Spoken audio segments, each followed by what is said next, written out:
el hecho de que tantos países tan diferentes, todos de lo que se suele llamar la Gran Europa, se pusieran de acuerdo, vieran la necesidad de que había que establecer una serie de elementos comunes que protegieran a las mujeres, eso ya es muy importante, ¿vale? El hecho de que fueran capaces de plasmarlo y que lo que plasmaran en ese texto no fuera porque a veces los tratados pueden ser muy generales, y este no es que sea un tratado que se quede en la nebulosa, sino que exige, ¿vale? Y lo más importante, es un tratado que se hace para que sea vinculante, para que los estados, una vez que lo han firmado, lo ratifiquen, es decir, lo incorporen a los ordenamientos propios y empiecen a implementarlo, ¿vale?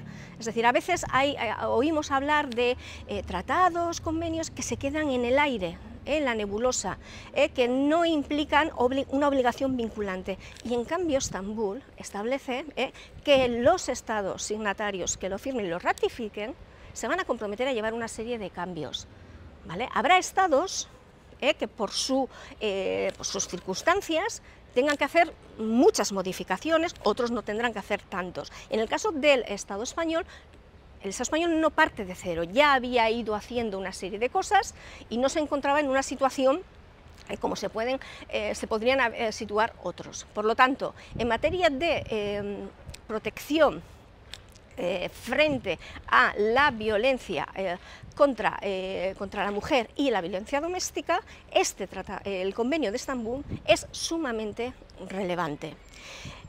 Hace una distinción, es decir, la propia denominación del convenio nos está indicando algo que es importante, ¿vale? Y es que distingue, por un lado, la violencia contra las mujeres, ¿vale?, y la violencia doméstica, ¿vale?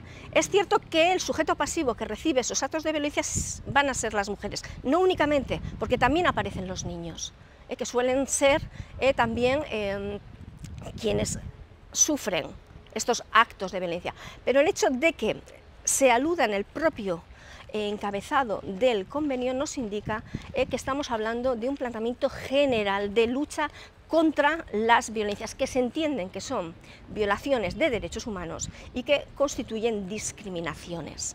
En el artículo 3 del Convenio de Estambul se hace una definición que es importante, y es la definición de género, ¿vale?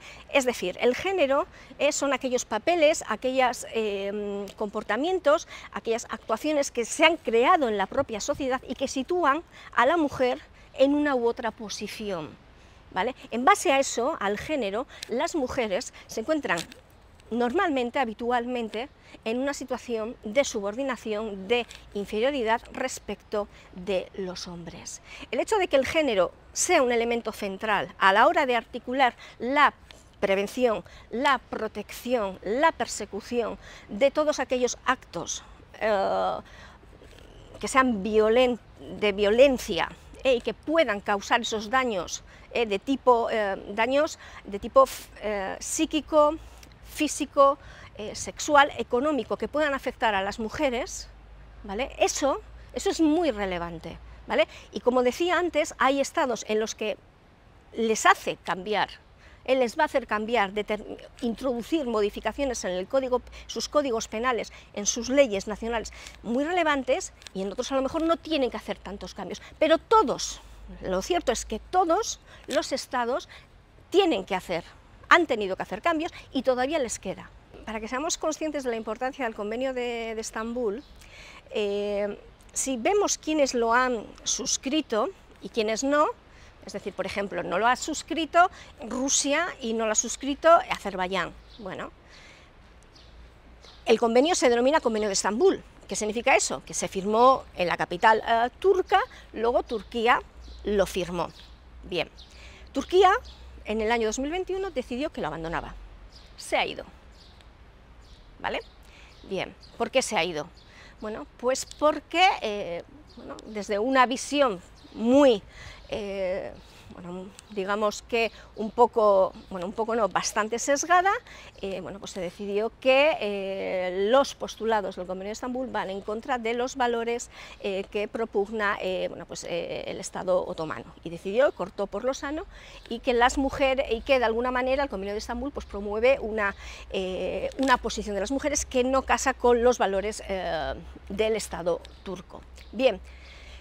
Pero si nos vamos a Europa, y nos vamos en concreto a ciertos países de la Unión Europea, veremos que hay ciertos países de la Unión Europea, ¿vale?, que lo han firmado, luego tienen una voluntad de incorporarse y de llevar, o tenían por lo menos en su momento una voluntad han participado en su elaboración, tenían una voluntad de llevarla a la práctica, pero no lo han ratificado, ¿vale? Nos encontramos con que Lituania y Letonia, ¿vale?, la República Checa, Eslovaquia, ¿vale?, tampoco Hungría, ¿vale?, y tampoco Bulgaria, ¿vale? Y luego tenemos junto a estos, tampoco el Reino Unido lo ha firmado, pero no lo ha ratificado. Y luego tenemos el caso de Polonia. Polonia lo ha firmado y lo ha ratificado, ¿vale? Y desde 1 año y medio, 2 años, está amenazando con que se va a ir, ¿vale? ¿Por qué?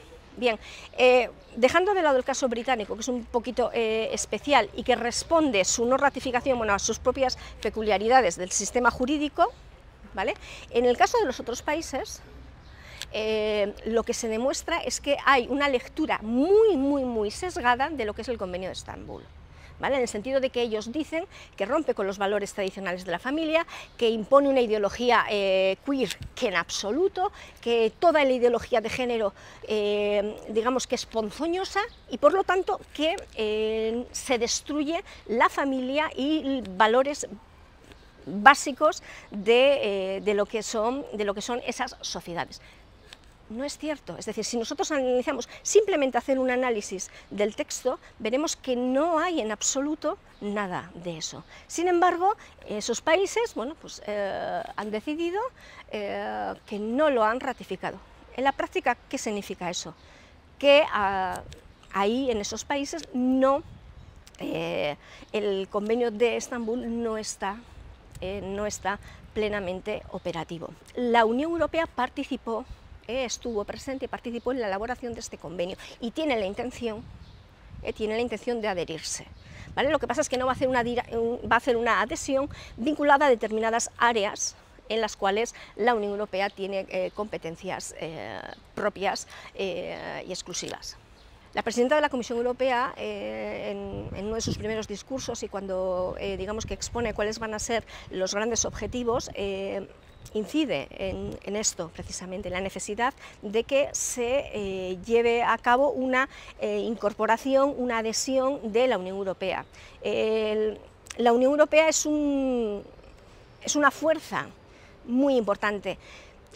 Y claro, antes comentábamos que había países de la Unión Europea que simplemente se habían limitado a firmar, pero que no habían ratificado.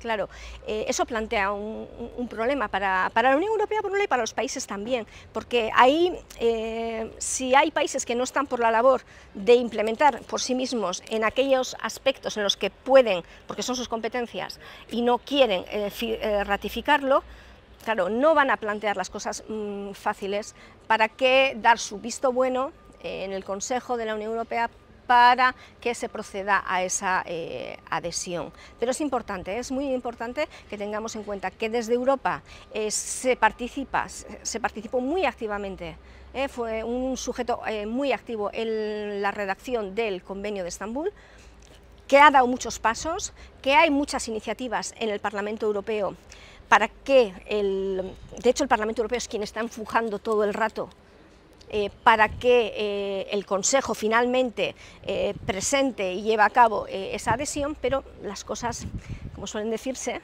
de palacio, pues van despacio, pero es importante que se tenga en cuenta.